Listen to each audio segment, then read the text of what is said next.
What's going on, ladies and gentlemen? This is Switch Up Sports with Mighty Q coming to you on Facebook and Instagram Live. I actually don't know if Facebook even caught that because I know it is a little bit slower than Instagram. Running off the phone, a little bit quicker than the laptop, actually. So I hope Facebook actually caught that intro a little bit because I'm actually not going to do it again. I know it is actually late. It is 10:05 on Saturday. I know I normally try to do more of a morning to, I guess, the beginning of an afternoon show on a Saturday. But I woke up today, honestly, all of yesterday I thought it was Thursday. I woke up today feeling that it was Friday. Completely forgot that it was Saturday. Just completely out of it. And like I said, I thought yesterday was Thursday. Woke up today. I kind of went about it as if it was Friday, and then I started work, and the next thing you know, it was I looked down, I was like, oh, it's actually Saturday. So that is my bad on my part, as I know, like I said, I try to do the little bit earlier shows on Thursday, so I know for the people that East Coast, or if you just like to get to bed at 10, you don't want to stay up till 10:30-ish, completely understandable. But as everything now is going to be posted as well on YouTube. So you got to follow us on Facebook, Instagram, and Twitter to know when we're doing new live shows and to get notifications when those shows are happening, as well as when new merch is coming out or if I've got new posts or polls going on, as well as each show will be being posted. It's posted as well, Facebook and Instagram, but it is also being now posted on YouTube. So you can subscribe on YouTube at Switch Up Sports. I'm going to be doing some other specific stuff just to YouTube. I might break down some film, or I might take a look at up and coming prospects, something like that. So just trying to get some new ideas flowing in terms of that. So I think the film thing will be happening, as well as just doing some other kind of private little short segments that I'll be posting directly to YouTube. But getting started off today, we got to start with the man, Aaron Rodgers. Aaron Rodgers, because Matt LaFleur came out the other day and he had mentioned the offense for the Packers is very efficient. They're 4th in the league in terms of efficiency, but they are 23rd in the league in terms of 28th in the league in terms of explosive plays. The issue is Matt LaFleur is trying to call us out, saying we need more explosive plays. We need to be more explosive. At the end of the day, we're very efficient, but we're just not explosive enough. And that is an issue in a situation that he's directly targeting Aaron for. It's a little kind of backhanded. It's a little under the table in terms of, he's not trying to come out and directly say it's Aaron's fault, but it really is Aaron's fault. Aaron Rodgers is very efficient. That's the one thing that he has. He doesn't throw that many interceptions. Like I said, he's just a very efficient quarterback. That's the one thing that he has and can claim to, because he's not going to beat out Breeze in terms of stats. He's not going to beat Tom Brady in terms of rings. He's not going to have really a stronger arm than Patrick Mahomes or even a Josh Allen, or Jay Cutler to that point too.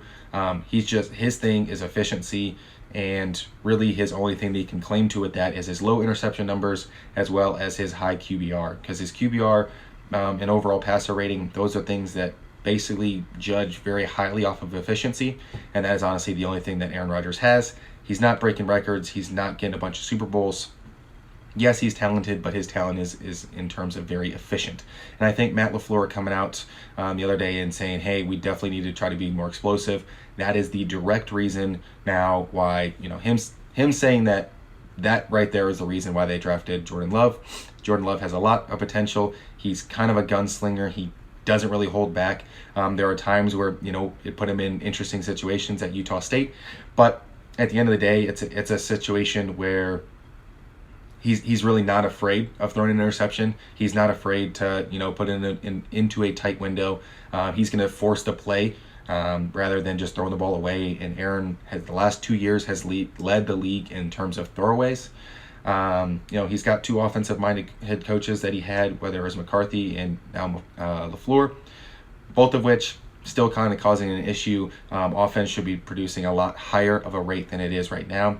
It really has to do a lot with Aaron throws the ball away all the time. So if he can kind of stop throwing the ball away so much, kind of start to put it, kind of cut loose, I guess, a little bit more.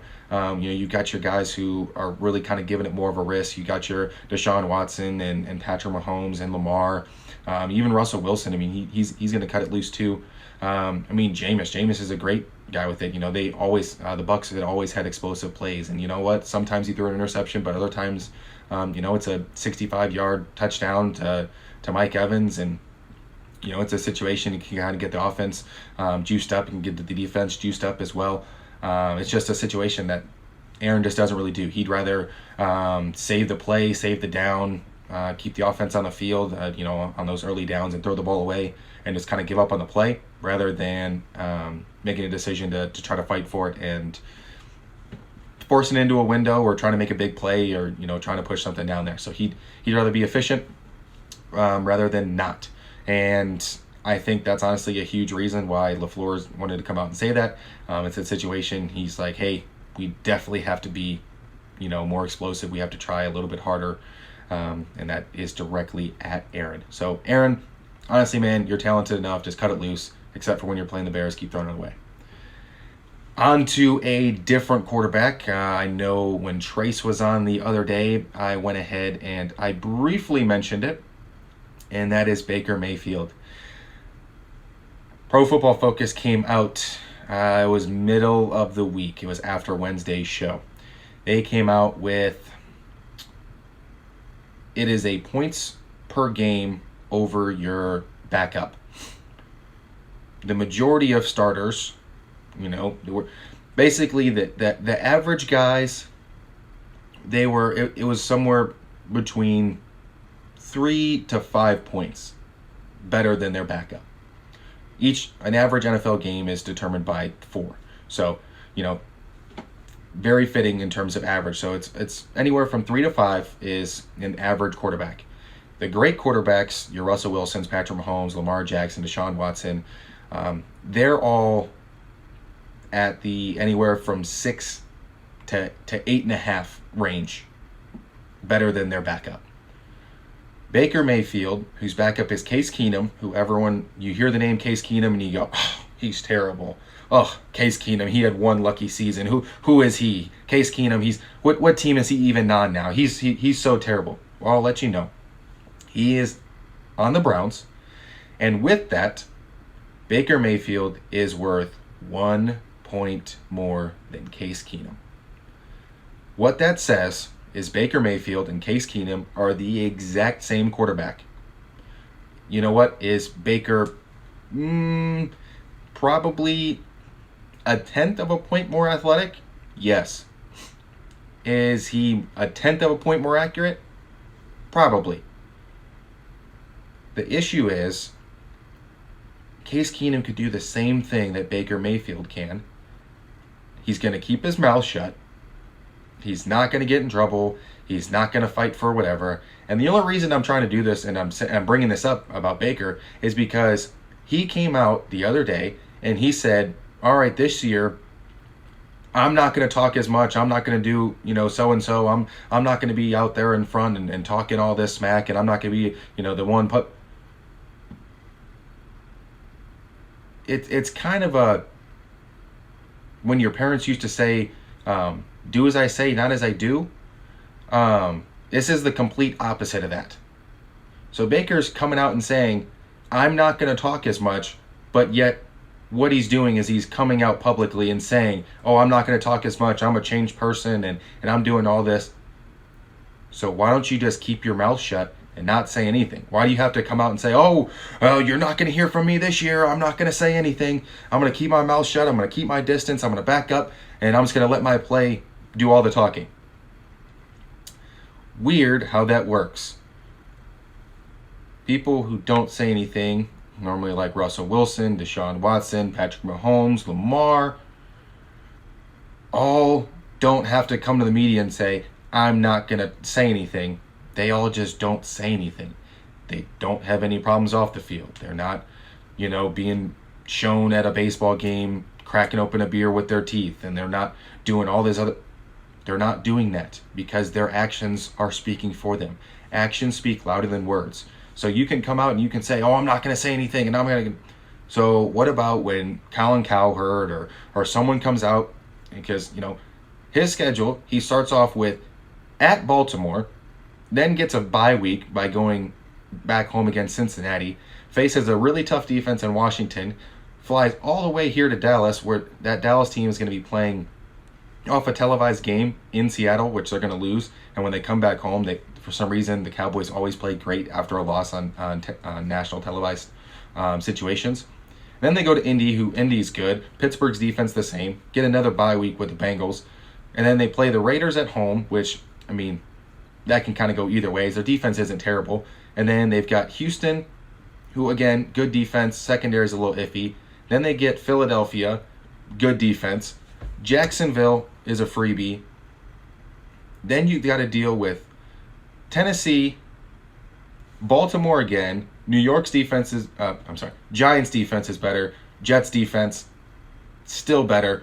And Pittsburgh to end the season off. So really, in the first 3 weeks, you face 2 of the top 5 defenses, which is going to be brutal. So I think by week 3, when he doesn't play nearly as well at home against Washington as people are going to expect him to, the critics are going to come out. They're going to start saying all this jazz. They're going to win the game. They're going to beat the Redskins, but Baker's going to have a pretty bad game just because Washington's defense is like sneaky good. People aren't talking about it. They think that it's really not. But at the end of the day, their defense is really good. And I think that Baker Mayfield isn't going to play well the first game of the season because Baltimore, they're coming out firing all cylinders. And then he's going to play a lot better the second game because he's playing the Bengals. The Bengals don't really care.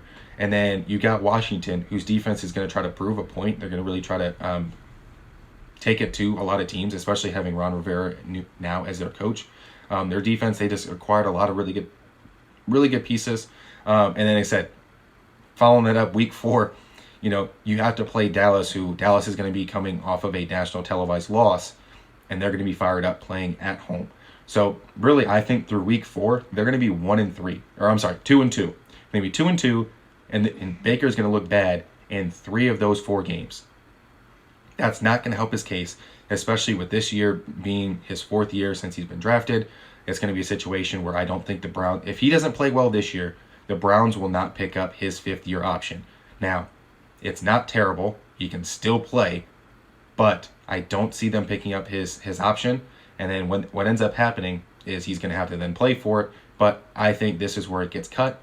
I think if he plays bad enough, they might even throw Case Keenum in, because if you go right back to the Pro Football Focus, where you're judging your points over your backups, Case Keenum ends up being the same player. He went 13-3 with a Vikings team that isn't as offensively talented as the Browns.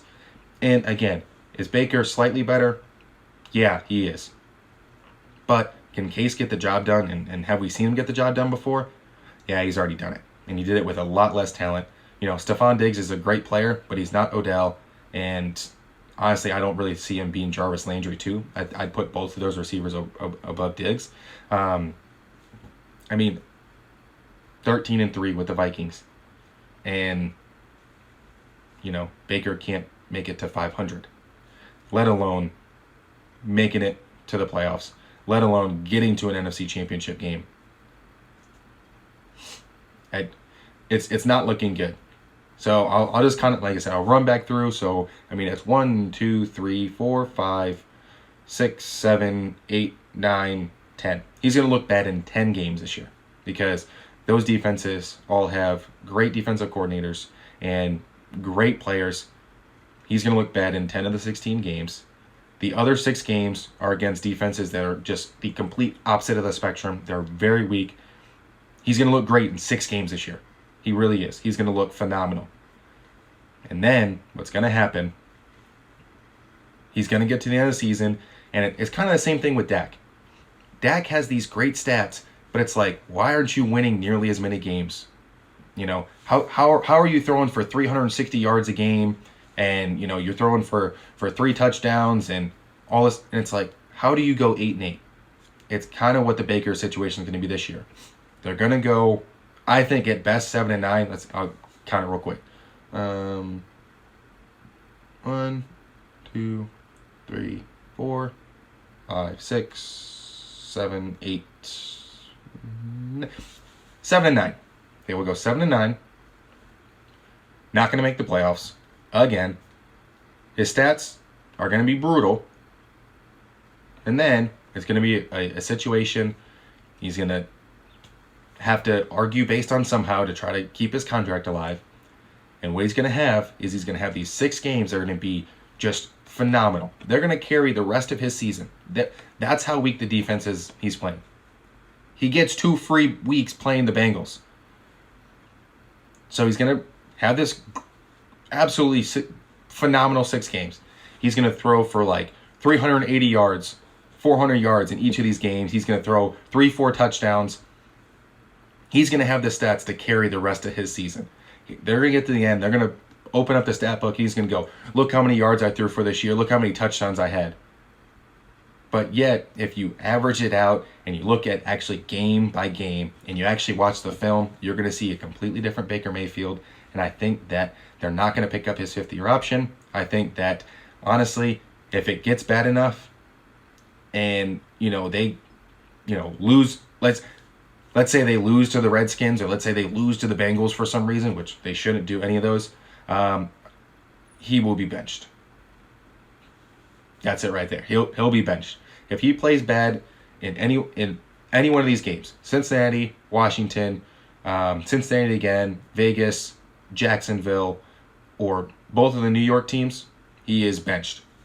Hands down, flat out. That's it.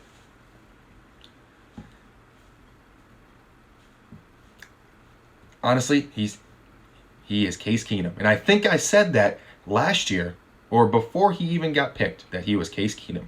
But I'd have to go back and search in the archives. I think I might have said a little bit less than Case Keenum, actually. I think I said Baker at his best will be Case Keenum, and that's actually what we're looking at right now. So, we'll see how that rolls. Not really much else going on. Like I said, we just had the Pro Football Focus come out. I was very impressed to see, Patrick Mahomes. He's like 8 or 9 points above. Lamar's like 8 or 9 points above backup. I mean, that's huge things. I mean, that's, like I said, average game is decided by 4 points. So, for those guys to be absolutely killing it, that's awesome. It's going to continue to be that way. And basically, that's just kind of the way it is. Again, not really much going on right now. Like I said, I do apologize again because I really thought today was Friday. Got a little mixed up in terms of yesterday as well as this morning. Just kind of in la la land. All these days are starting to blend together.